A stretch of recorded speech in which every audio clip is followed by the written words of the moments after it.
এই বেকার ভাতা হয়তো একজন শিক্ষিত বেকারকে সে উদ্যোগে কর্মসংস্থান সৃষ্টির ক্ষেত্রে সক্ষমতা অর্জনেও সহায়ক ভূমিকা রাখবে।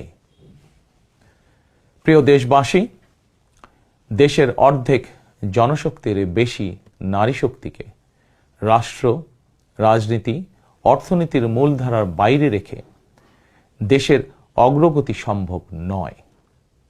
দেশে প্রায় 4 কোটি পরিবার রয়েছে। যদি আপনারা বিএনপিকে রাষ্ট্র পরিচালনার দায়িত্ব দেন, তাহলে আমরা এবার প্রথমবারের মতন দেশে প্রতিটি পরিবারের জন্য ফ্যামিলি কার্ড ইস্যু করার চূড়ান্ত সিদ্ধান্ত নিয়েছি। পরিবারগুলোর নারী প্রধানের নামে ফ্যামিলি কার্ড ইস্যু করা হবে।